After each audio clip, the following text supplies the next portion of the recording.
Quisiera primero comenzar recordando el ejemplo de una de las personas afuera de la Biblia que creo que me ha dado un ejemplo grande de sacrificio a favor de alguien más. Esta persona es George Müller, quien fue un predicador en Alemania, quien vivió entre el año 1805 y 1898. Y ha sido conocido en la historia como una persona que ejercía su fe en el Señor en momentos difíciles. También es conocido por fundar 5 orfanatos en Inglaterra para el cuidado de niños sin un hogar. Müller construyó 5 orfanatos y cuidó de 10.024 huérfanos en su vida. Cuando Müller comenzó este ministerio en 1834, solo había espacio para 3.600 huérfanos en toda Inglaterra. Y el doble de esa cantidad de niños bajo la edad de 8 años estaban en una prisión en ese tiempo. Pero Müller, confiando en el Señor, oraba para que el Señor proveyera los recursos y proveyera las herramientas necesarias para proveer un hogar para todos estos niños. Dios usó el trabajo de Müller para que 50 años después de que él comenzara su trabajo, por lo menos 100,000 huérfanos recibieran un lugar donde vivir solamente en Inglaterra. La motivación más grande de Müller en servir a estos niños, más allá de proveer para sus necesidades básicas, era enseñarle a otros cristianos a depender del Señor en tiempos difíciles. Müller, sorprendentemente, no pedía dinero a la gente. Él no pedía o hacía grandes colectas, hacía reportes para mostrar lo que el Señor estaba haciendo, pero no pedía, sino que oraba y el Señor le proveía. Hay historias de cómo un hombre lechero iba llevando la leche para distribuirlas a las casas, para venderla, y se derramó la leche, pero este hombre, en vez de dejarla, de tirarla a la basura, se la daba al huerfanato. Y de formas sorprendentes que nadie podía explicar, el Señor proveía para las necesidades de los huérfanos que Müller servía. Este es un ejemplo que me encanta de cómo el Señor siempre provee para las necesidades de sus hijos. Y cómo el Señor está a cargo de cada detalle que ocurre en nuestras vidas y todo lo obra para nuestro bien. Y también me encanta este ejemplo de cómo el Señor nos enseña a actuar sacrificialmente a favor de otros. Müller, después de convertirse, de que el Señor lo salvara, dedicó su vida en gran parte a servir a niños huérfanos y dedicó su vida a ser para el bien de otras personas. Y esta es una gran enseñanza también que vemos en el libro de Ruth. Todo el libro de Ruth nos ha enseñado cómo desde el principio Ruth sirvió a su suegra Noemí y la ayudó en un tiempo muy difícil, en un tiempo de hambruna. Para recapitular, sabemos que el libro comienza en el tiempo de los jueces, en un tiempo muy difícil espiritualmente en Israel. Este era un tiempo en el que, según el libro de Jueces, en su último versículo, todo el mundo hacía lo que mejor le parecía, porque no había un rey en Israel. Era un tiempo de muchos ciclos de decadencia espiritual y de liberación de parte del Señor para su pueblo y de restauración. Cuando el pueblo clamaba al Señor por misericordia y buscaba arrepentirse, el Señor enviaba a jueces como Sansón, Gedeón y otros jueces para librarlos de la opresión de muchas veces pueblos extranjeros que los oprimían. Y en este tiempo ocurre este relato de Ruth. En el tiempo en una hambruna en el pueblo de Judá, donde un hombre llamado Elimelech y su esposa Noemí, sus 2 hijos Maglón y Kelión, se ven forzados a dejar su tierra e ir a los campos de Moab porque no había comida en su tierra. Llegando allí, sus hijos se casan con mujeres moabitas, pero más adelante sus hijos mueren, tal vez por alguna enfermedad o por alguna hambruna que pudo también afectar a Moab. Y con el tiempo, Noemí, la la madre mayor de esta novela, decide regresar a su tierra porque sabía que el Señor había bendecido a su pueblo con comida. Ahora había comida en Israel y emprende su camino de vuelta a Belén y regresa con sus nueras Orfa y Ruth, cuyos nombres significan cerca y amistad. Esta era una situación muy difícil para Noemí.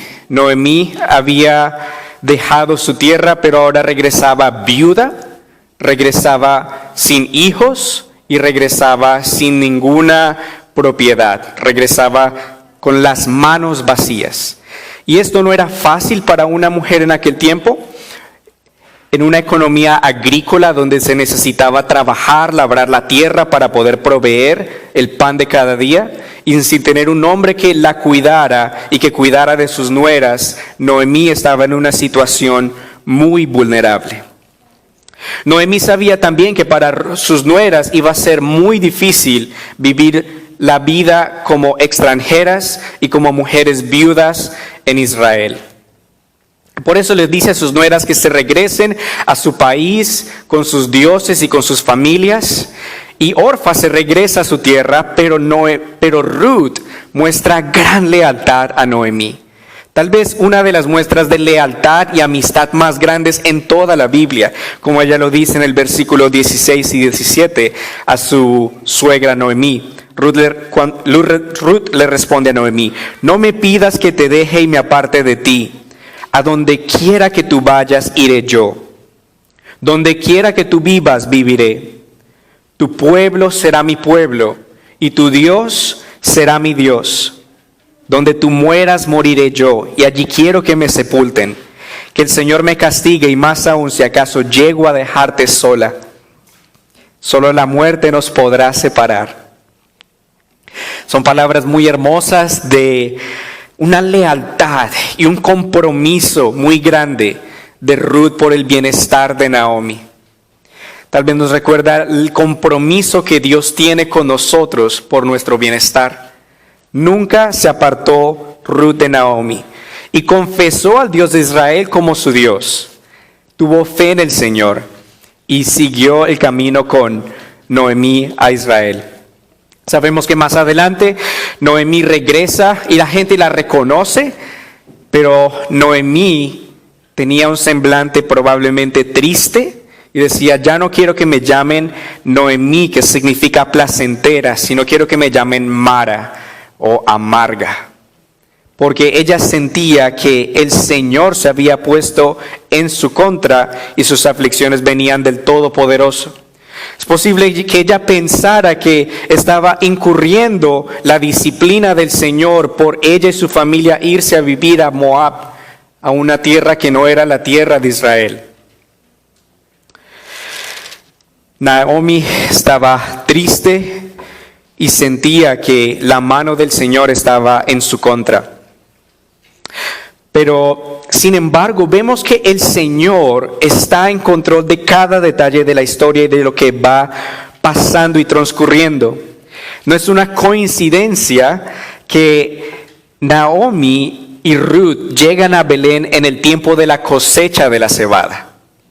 Vemos un contraste aquí entre el tiempo de hambruna, cuando Noemí y su familia van a Moab buscando comida, pero ahora es el tiempo de la cosecha, es el tiempo de recoger. El Señor está proveyendo para ellas. Y también vemos que no es una coincidencia en esta situación que más adelante Ruth busca proveer para su suegra y va a trabajar a desgranar los campos y a recoger de lo que se dejaba en el campo. Era parte de la ley para los israelitas dejar un poco de comida en las viñas y en los campos para los extranjeros y para los pobres. Y no es ninguna coincidencia que Ruth iba a recoger en el campo de un pariente de Elimelech llamado Booz. La historia continúa con que Ruth va a trabajar y trabaja fuertemente para recoger la comida para que ni ella ni su suegra Noemí mueran de hambre, porque la situación en la que estaban era difícil, probablemente viviendo bajo de un puente como lo veríamos hoy, desamparadas. Pero se encuentran con este hombre llamado Booz, un pariente de Elimelech, que trata a Ruth con una gran misericordia, con bondad. Le permite tomar y desgranar de la cebada de entre las gavillas, le permite tomar del agua que ya habían recogido otros siervos y la protege de sus siervos para que nadie la moleste.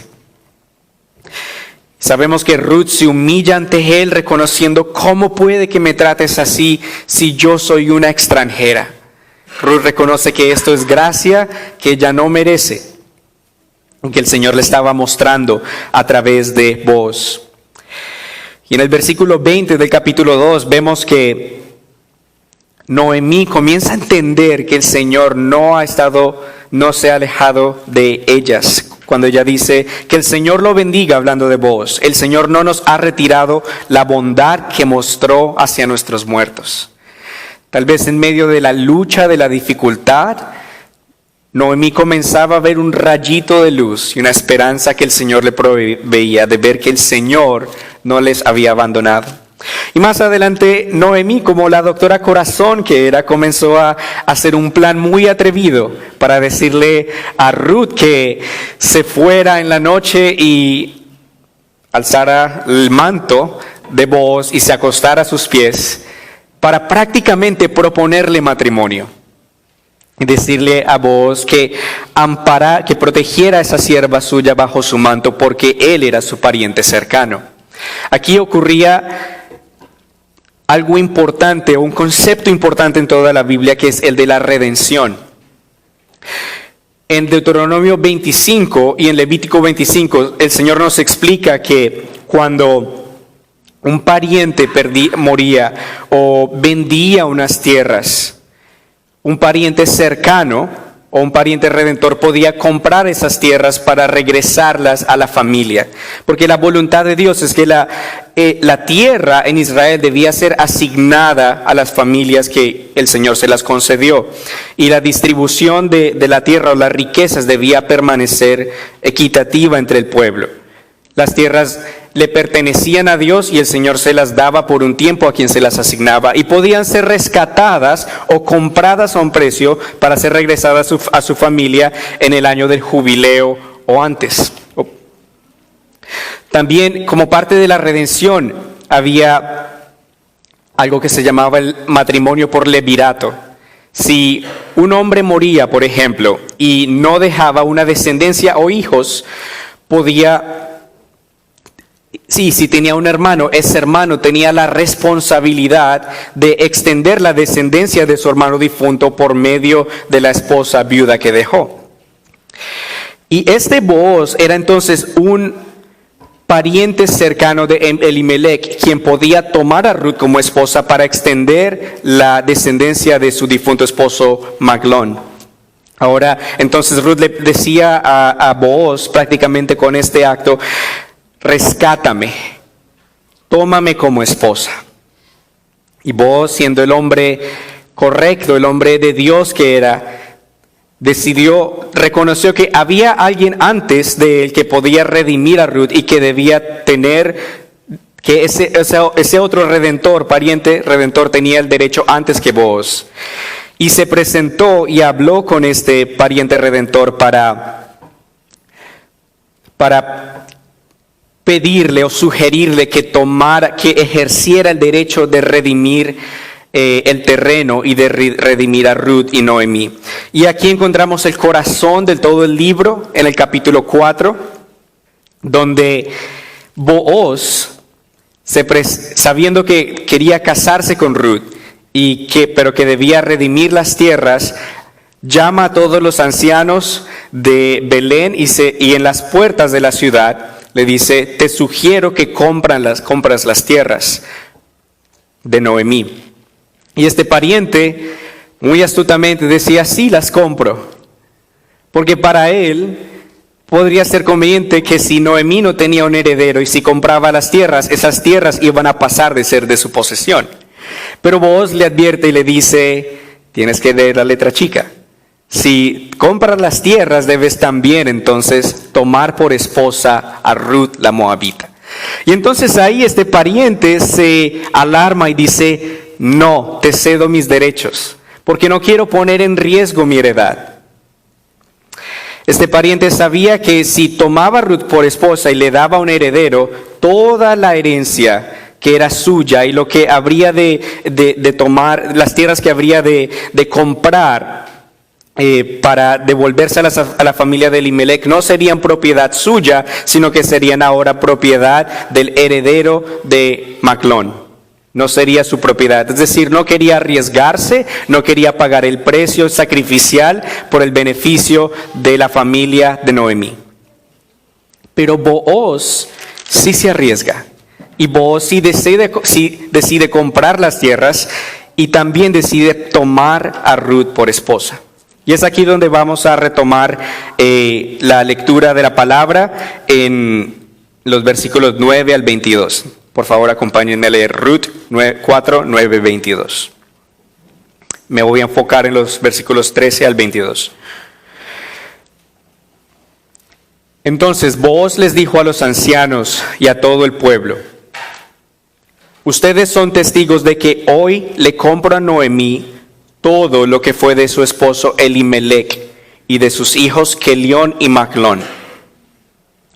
Además, tomo por esposa a la moabita Ruth, que fue mujer de Maclón, para que la posesión siga a nombre de su esposo muerto y su memoria no se borre de entre sus hermanos ni de su ciudad. Ustedes son testigos hoy de este acuerdo. El pueblo y los ancianos que estaban a la entrada de la ciudad dijeron: somos testigos. Que el Señor permita que la mujer que llega a tu casa sea como Raquel y Lea, las cuales levantaron como pueblo a los israelitas. Que seas tú un hombre ilustre y distinguido en Éfrata y en Belén. Que el Señor te conceda tener con Ruth muchos hijos, como se los concedió a Farés, el hijo de Tamar y Judá. Así fue como Booz tomó a Ruth por esposa y se allegó a ella, y el Señor le concedió quedar embarazada y dar a luz un hijo. Las mujeres le decían a Noemí: alabado sea el Señor, que te concedió tener un nieto que te rescatara. Su nombre será celebrado entre los israelitas. Ese niño te infundirá nuevos ánimos y te brindará apoyo en tu vejez. Tu nuera que te ama y dio a luz, ese niño es de más valor para ti que 7 hijos. Noemí tomó al niño y lo puso en su regazo y se encargó de criarlo. Y las vecinas decían: Noemí ha tenido un hijo. Y lo llamaron Obed. Este fue el padre de Yesé, que fue padre de David. Estas son las generaciones de Farés. Farés fue padre de Hezrón. Hezrón fue padre de Ram. Y Ram fue padre de Aminadab. Aminadab fue padre de Nazón. Y Nazón fue padre de Salmón. Salmón fue padre de Booz. Y Booz fue padre de Obed. Obed fue padre de Yesé. Y Yesé fue padre de David. Vamos a ver 3 puntos de este pasaje. Primero, la redención de Ruth en el versículo 13. Segundo, la redención de Noemí en los versículos 14 al 17. Y tercero, nuestra redención, los versículos 18 al 22. Versículo 13 dice que así fue como Booz tomó a Ruth por esposa y se allegó a ella, y el Señor le concedió quedar embarazada y dar a luz un hijo. La historia de Ruth es extremadamente impresionante y gloriosa por ver cómo el Señor proveyó para que Ruth fuera redimida. Recordemos la situación en la que venía Ruth. Ruth venía de ser viuda, de ser una mujer vulnerable, de no tener recursos, de no tener comida y de ser una mujer extranjera. Pero sin embargo sabemos que Ruth tenía cualidades importantes que el Señor le había dado. El Señor le había dado fe en el Dios de Israel. el Señor le había dado una gran lealtad por su suegra Noemí. Era una mujer trabajadora porque trabajaba en los campos para desgranar la cebada y proveer para su suegra. Y todo eso hizo que Booz notara en ella algo especial. Después de esta propuesta de matrimonio de Ruth a Booz, Booz se interesa en ella y vemos también en Booz cualidades importantes. Por ejemplo, su deseo de sacrificarse en favor de otra persona. Booz no ganaba nada en casarse con Ruth. Booz estaba asumiendo una carga financiera en tomar a Ruth por esposa. Booz estaba corriendo el riesgo de que su memoria fuera borrada de entre los israelitas.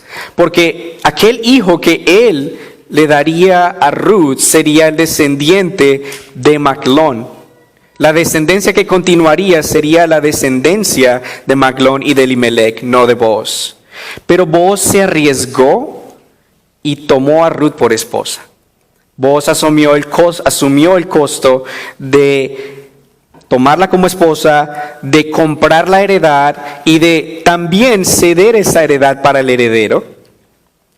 Tomó el riesgo de no ser recordado entre los israelitas, pero sabemos que él sí fue recordado entre los israelitas porque vemos su nombre en la genealogía del Señor Jesucristo en Mateo 1 y Lucas 3.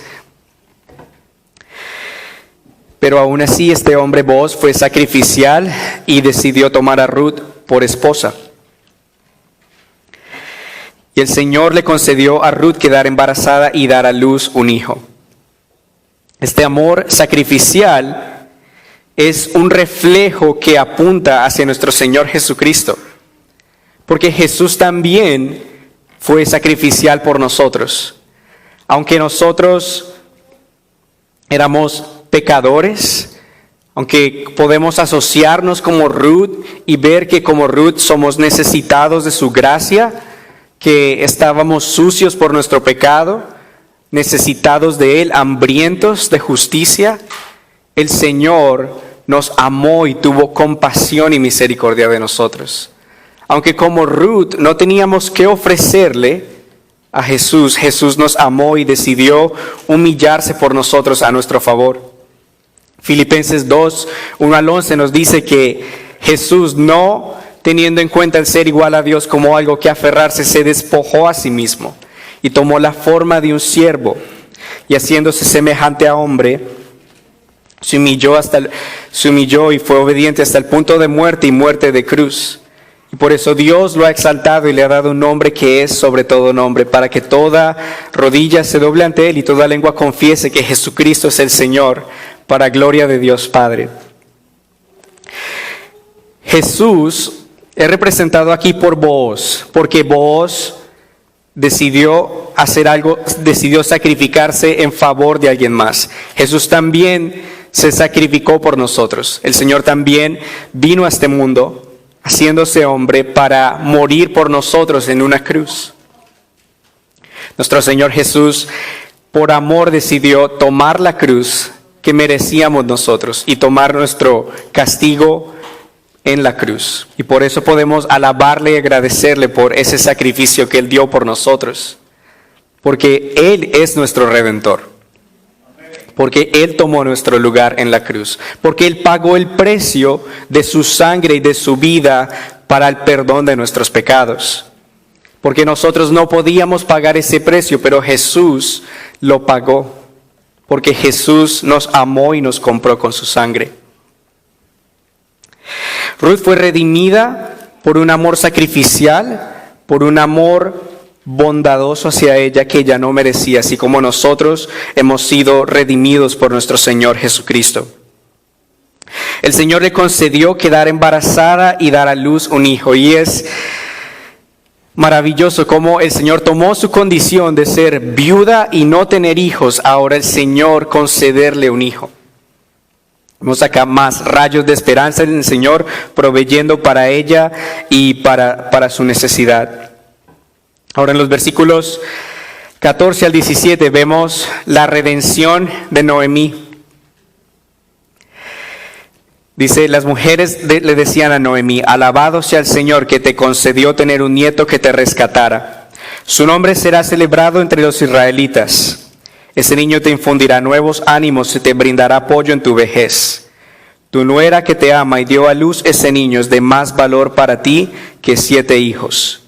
Noemí tomó al niño y lo puso en su regazo y se encargó de criarlo. Y las vecinas decían, Noemí ha tenido un hijo, y lo llamaron Obed. Este fue el padre de Yesé, que fue padre de David. Es hermoso ver cómo la situación de Noemí va cambiando y cómo el Señor va cuidando de su vida. En el versículo 1:21, Noemí decía que el Señor se había puesto en su contra y que sus aflicciones venían del Todopoderoso.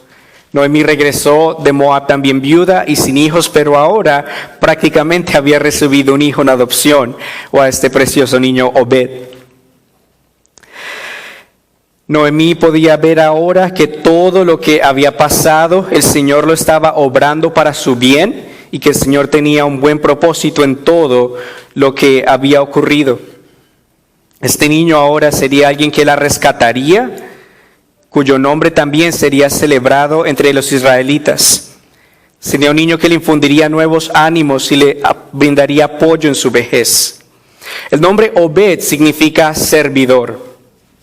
Podemos entender de ello que Obed sirvió y cuidó de su abuela Noemí y de su madre Ruth. Creo que Noemí pudo ver la gracia de Dios y su cuidado en su vida al pasar el tiempo y al ver que el Señor nunca por ningún momento se apartó de ella y la dejó sola. Creo que es una gran enseñanza para nosotros también, porque muchas veces podemos ver en pruebas o dificultades que vienen en nuestras vidas solamente lo que tenemos al frente, solamente la lucha, la dificultad por la que estamos pasando. Pero podemos a veces olvidar que Dios sabe el pasado, el presente y el futuro. Y que el Señor todo lo tiene en su control y que todo lo obra para bien. Que el Señor no va a desperdiciar ninguno de nuestros sufrimientos, sino que va a redimir todo para su gloria y para nuestro bien. Por eso Romanos 8:28 nos dice que ahora bien sabemos que Dios dispone todas las cosas para el bien de los que lo aman, es decir, de los que Él ha llamado de acuerdo a su propósito. El Señor cuidó de Noemí y de Ruth en cada momento y nunca dejó de estar cerca de ellas. Porque como hemos dicho, no era ninguna coincidencia que ellas llegaran a espigar al campo de Booz. Y no era ninguna coincidencia que regresaran a Belén en el tiempo de la cosecha. Era la providencia de Dios que ordenó cada cosa ocurriendo de acuerdo a su voluntad para el bien de Ruth y de Noemí. La tristeza de Noemí ahora se convertía en alegría de tener a este niño en sus brazos y de ver que era un niño que iba a extender la descendencia de su esposo Elimelech. Salmos 126, 5, 6 dice, haz que los que siembran con lágrimas cosechen entre gritos de alegría, que los que entre sollozos esparzan la semilla vuelvan alegres trayendo sus gavillas. El Señor tiene una forma gloriosa y grandiosa de convertir la tristeza en alegría, de convertir las pruebas en experiencias que nos ayudan a glorificarle y darle gracias por su cuidado. Cuando he escuchado testimonios de nuestros hermanos en nuestra iglesia, como de nuestra hermana Tamara y nuestro hermano Josué, me encanta y me alegra escuchar el cuidado que Dios tiene por sus hijos, de cómo Dios no nos abandona, de que Dios siempre está con nosotros y que obra todo para nuestro bien. Y nos permite mirar hacia atrás y decir, el Señor fue fiel en el pasado, lo seguirá siendo, el Señor nos ayudará. Pero el Señor es soberano y obró todo para el bien de Noemí y Ruth. La soberanía de Dios es algo muy importante que debemos entender porque nos da paz y libertad de saber de que a pesar de las luchas que podamos encontrar, el Señor sigue en su trono y está en control y va a cumplir sus propósitos. A pesar de la oposición o de las pruebas o de cualquier cosa que se presente, Dios reina y Dios siempre va a cumplir sus propósitos. El teólogo Stephen Lawson dice, la soberanía de Dios es el libre ejercicio de su autoridad suprema para ejecutar y administrar sus propósitos eternos. Dios debe ser soberano si quiere ser verdaderamente Dios. Un Dios que no es soberano no es Dios en absoluto. Tal es un impostor, un ídolo, una mera criatura formada en la imaginación caída del hombre. Un Dios que no es completamente soberano no es digno de nuestra adoración y mucho menos de nuestro testimonio. Pero la Biblia proclama que todos escuchen que el Señor reina. Dios es exactamente quien las Escrituras declaran que es. El Señor es soberano del cielo y la tierra, cuya autoridad suprema está sobre todos. Esta es la premisa principal de las Escrituras.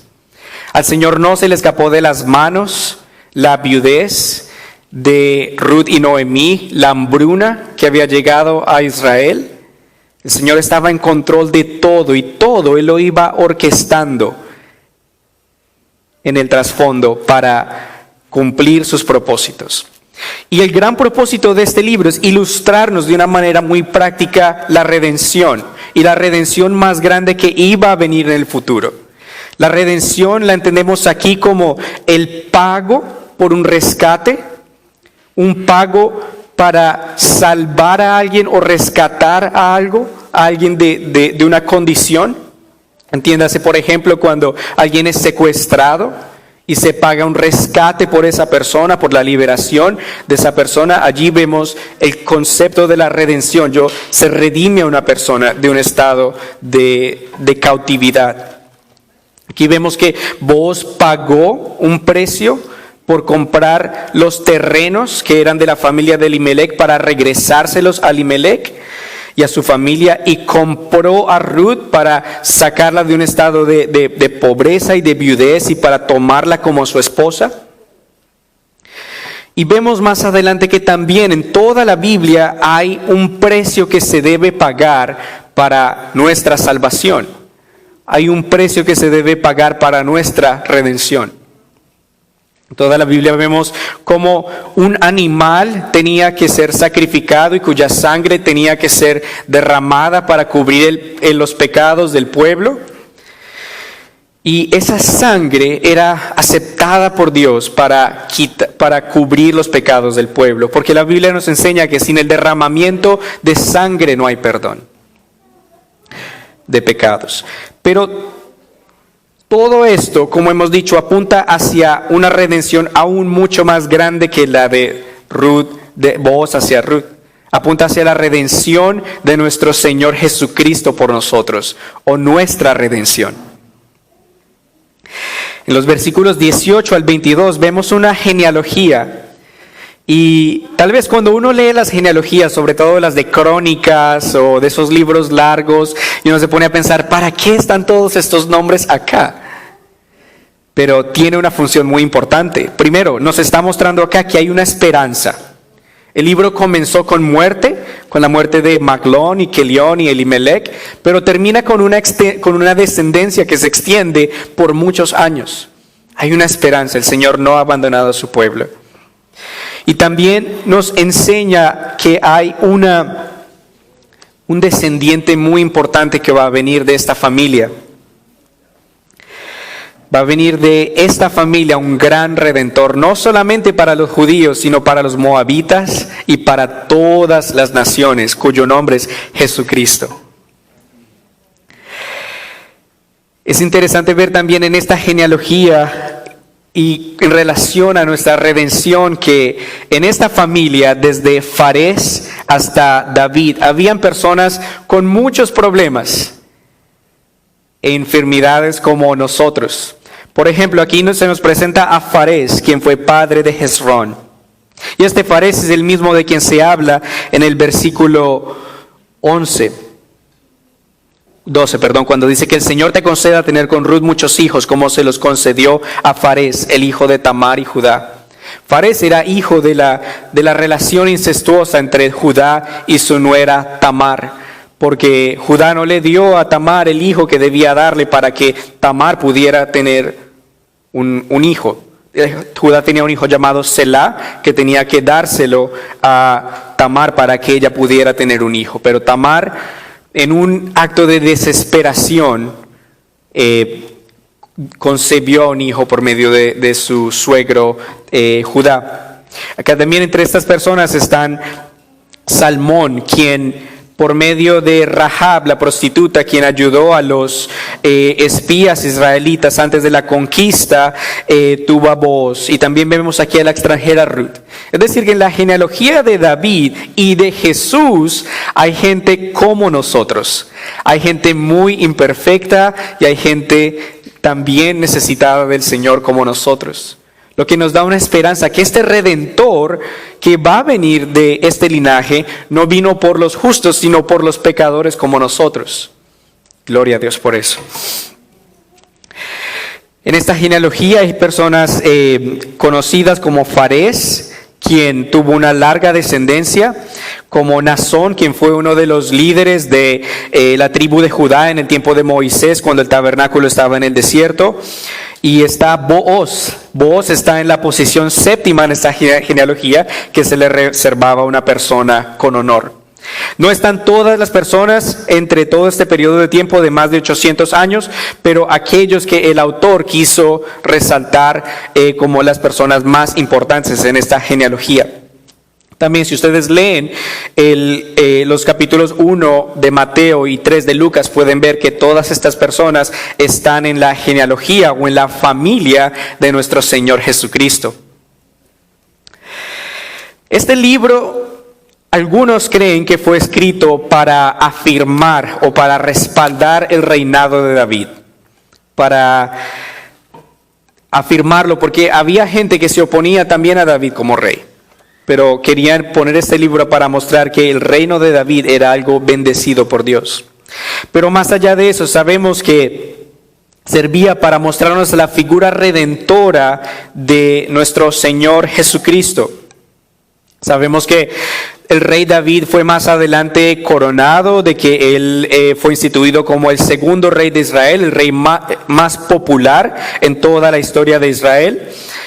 Pero que este no iba a ser el mejor rey, ni el redentor que necesitamos. Cuando David estaba en su palacio y veía que el arca del Señor estaba en una pequeña tienda, él decía, ¿cómo puedo estar yo en este gran palacio y el Señor y el arca del Señor está allí en aquel lugar? Y él quería crear un templo para el Señor, pero el Señor no permitió que él lo creara, sino que lo creara su hijo Salomón. Pero el Señor también le dijo esto en 2 de Samuel 7, 12 a 16 a David. Cuando te llegue el momento de ir a descansar con tus padres, yo elegiré a uno de tus propios hijos y afirmaré su reinado. Será él quien me edifique un templo y afirmaré su trono para siempre. Yo seré un padre para él y él me será un hijo. Si se porta mal, lo corregiré como corrige todo padre a sus hijos.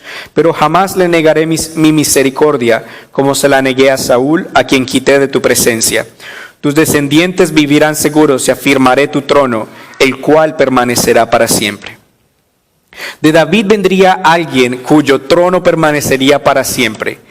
Nuestro Señor Jesucristo, nuestro Redentor y Salvador del mundo. Nuestro Señor Jesucristo nació del linaje de David. Apocalipsis 22 nos dice que Él es la raíz y el descendiente de David, el lucero de la mañana. Y nos enseña también que Él es el perfecto Redentor. Nuestro Señor Jesús, siendo Dios, se hizo como uno de los hombres, como uno de nosotros. Mostró su gracia y bondad a otros, así como Booz mostró gracia y bondad a Ruth. También mostró bondad a los enfermos, expulsó demonios, calmó tormentas, alimentó a multitudes con unos pocos peces y panes, y habló como nadie antes había hablado. Como Obed, nuestro Señor Jesucristo también vino a ser un servidor. Él vino a ser el siervo sufriente de Dios. Y vino a servir no solamente a Noemí y a Ruth, sino que vino a servir a todos los que creen y confían en Él. En Marcos 10, 33 y 34, Jesús, una semana antes de ir a la cruz, dijo: como pueden ver, ahora vamos camino a Jerusalén, y el Hijo del Hombre será entregado a los principales sacerdotes y a los escribas, los cuales lo condenarán a muerte y lo entregarán a los no judíos, y se burlarán de él y lo escupirán, lo azotarán y lo matarán, pero al tercer día resucitará. Más adelante, en Marcos 10:45, él dijo: porque ni siquiera el Hijo del Hombre vino para ser servido, sino para servir y para dar su vida en rescate por muchos. Hoy podemos alegrarnos de que el Señor Jesucristo se hizo hombre, de que vino a nosotros y que Él vino a dar su vida, vino a dar todo su ser, hasta su última gota de sangre, como el pago por el rescate de nuestras almas. Imagínate por un momento que tú eres como Ruth, que necesitas de un redentor, que no puedes pagarle a Dios lo que le debes, que no puedes pagarle todos tus pecados, que eres pobre espiritualmente, que estás en bancarrota espiritualmente, que no tienes nada que ofrecerle a Dios. Pero el Señor, en su gran misericordia, Jesús, viene a ti y te extiende su mano redentora y decide tomar la cruz por ti, decide morir en tu lugar.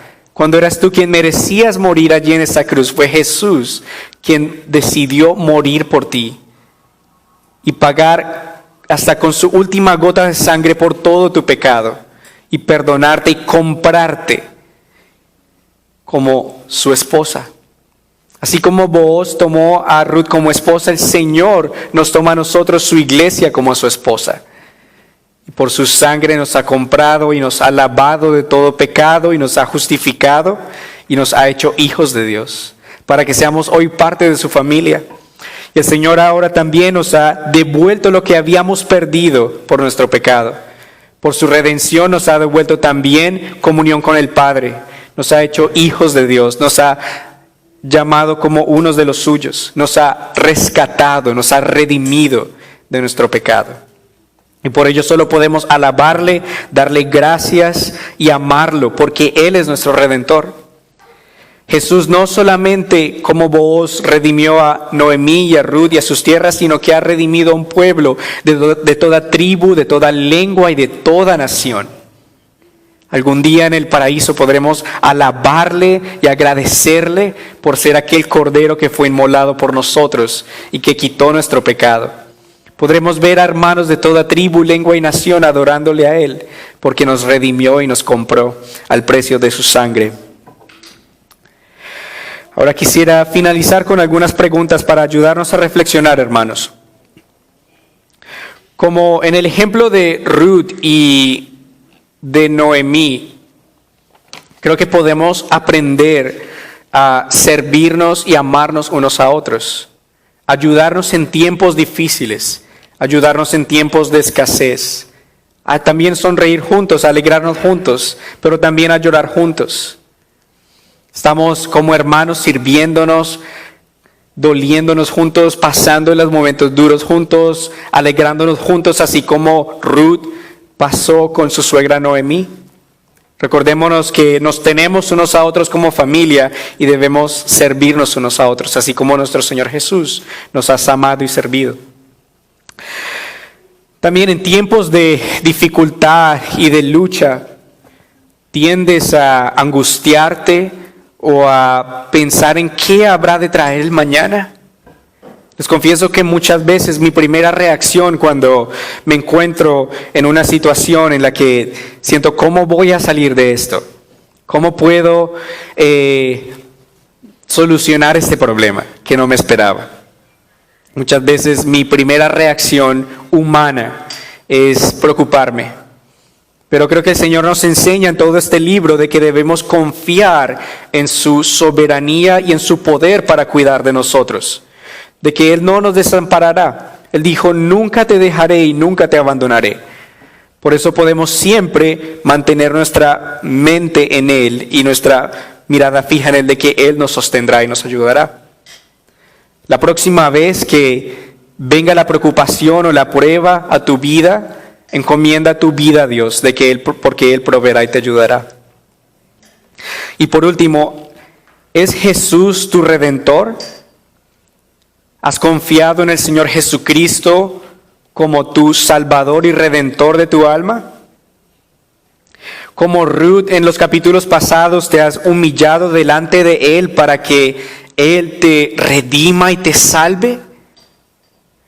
Has suplicado a Él por su misericordia para que por su sacrificio en la cruz y su victoriosa resurrección entre los muertos, Él te perdone y te justifique. ¿Es Cristo tu Salvador? Solamente Él puede redimir tu alma. Solamente Él puede perdonarte. Solamente Él puede comprarte al precio de su sangre. No hay ninguna obra, no hay nada que nosotros podamos hacer para complacer a Dios y para satisfacer su perfecta ley. Todos somos culpables delante de Dios, todos hemos pecado y quedado cortos de la gloria de Dios, y solamente la muerte de Jesús y su resurrección pueden salvarnos. Es decir, que apela a Él, ora a Él, suplícale que te perdone, que te limpie tus pecados. Y Él es un buen Redentor que puede perdonarte y puede salvarte. Él es nuestro Señor, no hay ningún otro Redentor como Él. Y este libro, este hermoso libro, nos enseña la soberanía de Dios, su grandeza, su cuidado por sus hijos, pero también nos enseña que hay un gran Redentor cuyo nombre es Jesucristo, que desea salvar a todo aquel que confía en Él. Amén, oremos.